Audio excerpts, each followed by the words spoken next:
just this one on the end here is kind of We'll figure it out. You want me to try it? just a little bit, not too much. Thank you. That's good. Thank you. Lauren. Way to go, Lauren. Thanks, guys.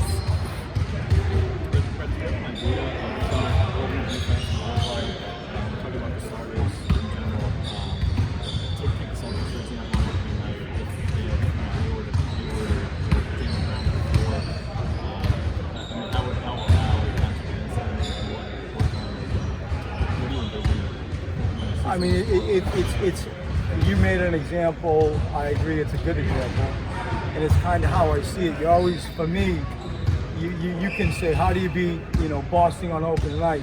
Most times they say, how do they beat us? And so let's say they go small ball, you roll out all the players they could, and let's say they sit in the zone.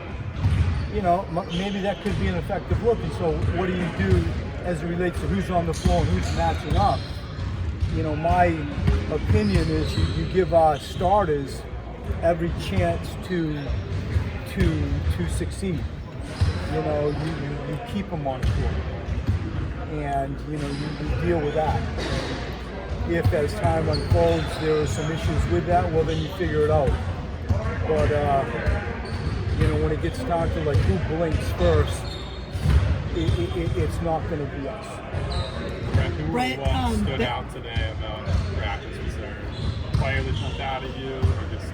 I think that just the spirit of the gym stood out to me.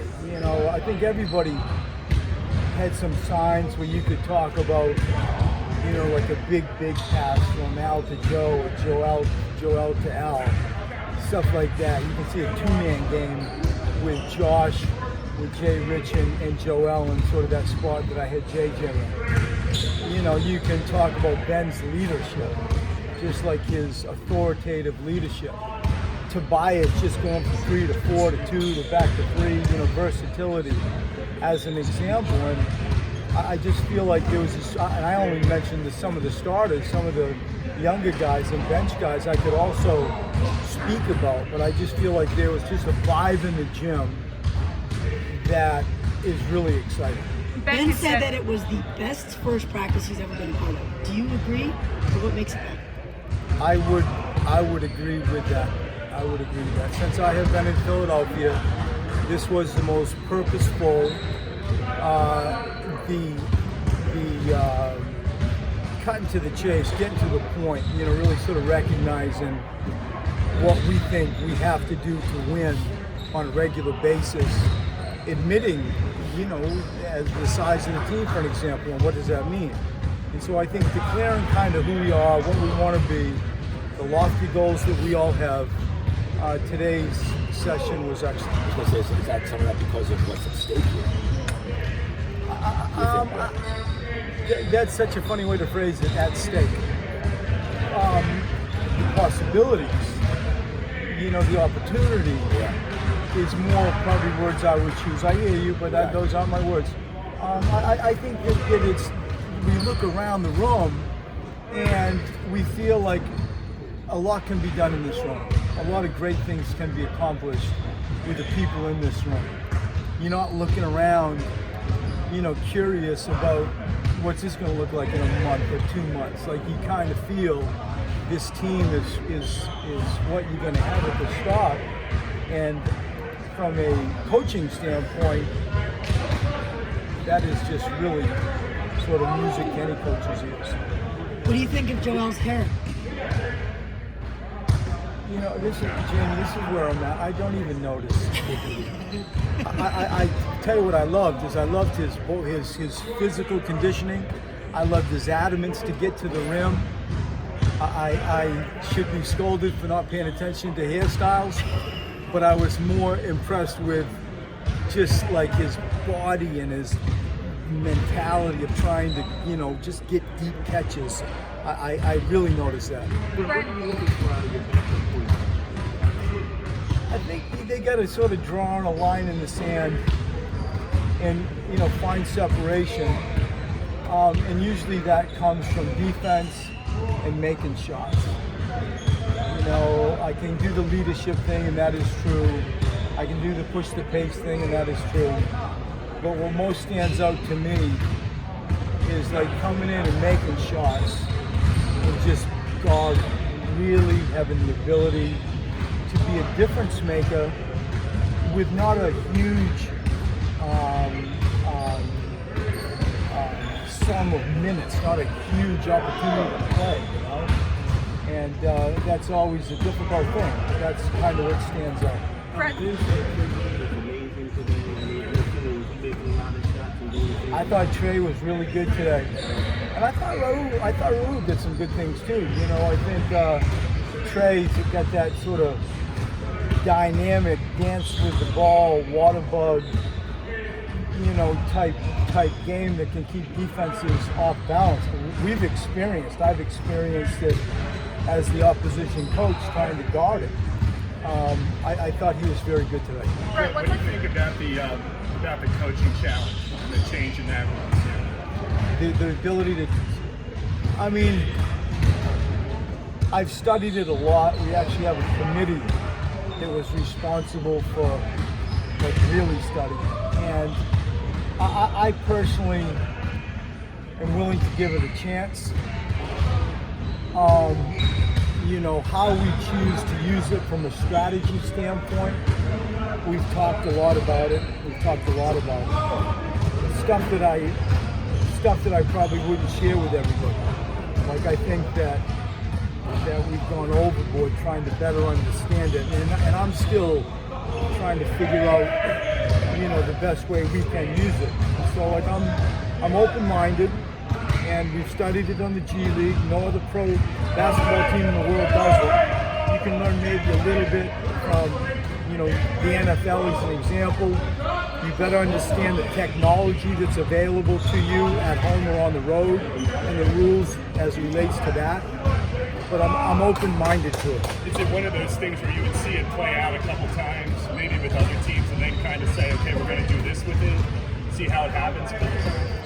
I think the thing that I'm most curious about is the equality of, you know, wireless services to get that, like, as best you can real time and look at, oh, you know, look at this, you should challenge this on the road. You know, is it equal resources that you have both at home and on the road? That's where my head is at. And I think that if we all come out of it saying, yes, it is, then I think it's a really interesting rule to explore. And I give Mr. Silva, Commissioner Silva, credit for, you know, using the G League as kind of it should be used. You know, whether it's this or one free throw, you know, the 14-second reset after offensive rebounds. So I'm anxious to sort of see it, and we have strategized. Fred, this is a broad stroke question, but what's on your This is a what question? Broad stroke question, but what's on your checklist of this training camp? What are you trying to get done?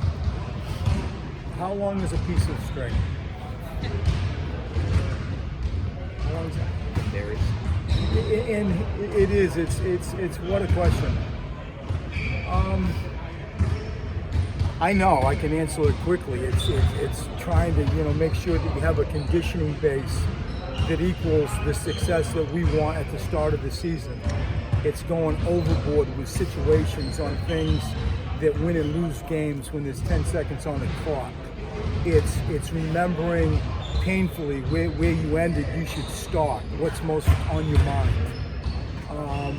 And then that can put you in a frenzy of like different things, but those would be the high level things. You get into, you know, just clear communication with my players on roles. This is what I expect. This is the competition that you are in. Here's the tournament. Here's the lay of the land. You know, you'll tell me more than I'm going to, you know, tell you in some ways.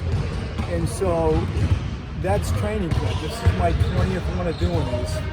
And I love it, and I see the world every year a little bit differently, and I see it very clearly this year. Do you expect to keep your starters together maybe a little more in training camp? Because you have two new guys and Tobias in different positions, that to kind of help get them acclimated? Our practices mirror our rotation scheme.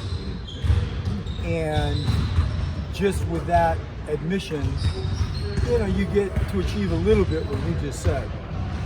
But I'm mindful as we sub this practice out, and we spent a lot of time crafting this, that our practices reflect our rotations. And when it tilts out to what you just said, which it will, it's more for that reason than you know, an adamance of me force feeding it. Let's go 3 more, guys. 3 more. What's the first step in installing your defense? Kind of getting these guys in the same. What did you do coaching wise? Obviously, you're done. Year 1, year 2, year 3, year 5. From there, you know, where do you go? How do you start? I mean, really, it just talks with the admission, like, this is who we are. We aspire to be the best defensive team in the NBA. And the pieces of what that means. To get into just philosophical stuff of, you know, where it all starts, and that is transition defense, which is very influenced by how many offensive rebounds you send. And so let's pretend like that's the start of our tread cycle, if you will, and it is. And then, like, what are you doing in half court? What are the basic rules? Then you get into all stuff, you know, I'd say, the godfather of them all, the middle pick and roll. And, you know, pick and roll in general, and this and that. Like, you just go right to what matters most. And talk about it. Just talk about, like, how we're going to guard it. And lately I dive in quick nowadays of what I see is most important.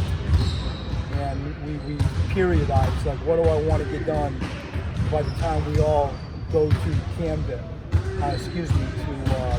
to Delaware and play our game. Like, we have a pretty clear understanding of, yep, did it, you know, and we'll do it. We're going to go to Delaware, ticking boxes, and then we'll have another phase of the preseason prior to opening on October the 23rd against the Celtics. Right, Mr. Zaire and the Beast. Those kids, I tell you what, there's a bounce, there's an energy. They know what I know. I can't play everybody. And, you know, they both are coming out to put their hand up and said, look at me. And they did today. And that is for sure the quickest way where you're going to get my attention is just sitting down and defending. And they really can do that. And they've got such a balance that's amplified because of their athleticism. And they care. They really know what I just said to you. Like, it's not like you have to hand it down their throat. I thought those two defensively were pretty special for that. Right, is there something special is the right word, but different about seeing Al, like, in the team colors in here? Was that different? Just incredible. For me, it was incredible, and I almost didn't want to talk about it too much.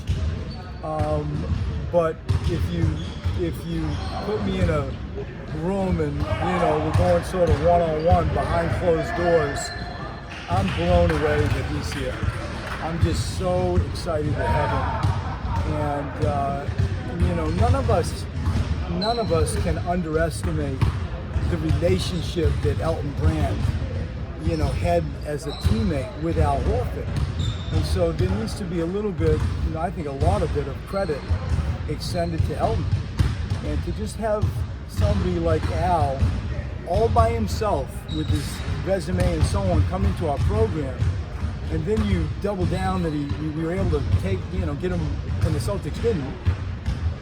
Win-win. And I love seeing him in this gym. Is he all right? Go ahead. Thank you.